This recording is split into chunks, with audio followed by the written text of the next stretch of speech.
My name is Richard Gates, and I approve the following message.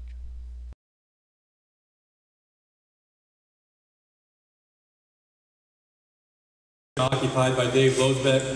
I think I told this story either last year, it must have been last year. I'm going to tell it very briefly, but my family and I attended Congressman Loebsak's public hearing at SCC about the health care reform before they all voted on that particular bill. A member of the audience that may be here tonight asked Congressman Loebsak where in the Constitution the authority existed to pass that health care bill. And Congressman Loebsak kind of looked around and thought about it and said, well, I don't think the Constitution authorizes that bill. And I was kind of scratching my head, and a lot of folks just kind of let it go. And so the person asked a follow-up question and said, so you mean the bill's unconstitutional? I said, well, there's no authority to pass that bill. And I was just flabbergasted that a U.S. congressman would get on a stage in front of the public and admit the bill he supported was not authorized by the Constitution. And anyway, the moral of that is, I think he needs to go. He doesn't understand the Constitution. Congressman Loebsak needs to go.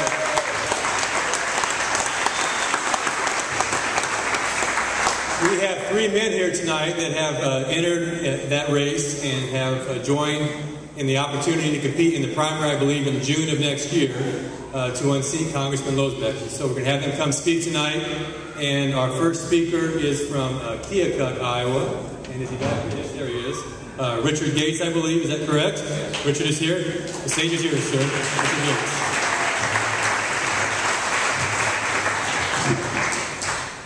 Good evening. This has been a real good event so far. The stakes were great. I want to thank you for the opportunity to come speak tonight. I was at that town hall meeting August 15th in 2009, and I was there when Mr. Loebsak talked about the Constitution. In fact, he also added that if we went by the Constitution, we couldn't have the things that we want. Well, it might be my mistake, but I believe the Constitution is designed to do exactly that, to limit our government and to restrain them from enacting laws that are against our Constitution and against our individual liberties. We've got to stop this type of politics where our elected officials take it upon themselves to violate the law of the land, which is the United States Constitution. We've got the Constitution for a reason. It's the only oath that any federal representative is asked to take, is to protect and defend the Constitution and to bear true faith and allegiance to the same. I took that pledge in 1976 as part of my enlistment in the Air Force, and I took it again in 1986 when I enlisted in the Army. To this date, I have not violated that, and I do not expect my elected representatives to violate that oath either.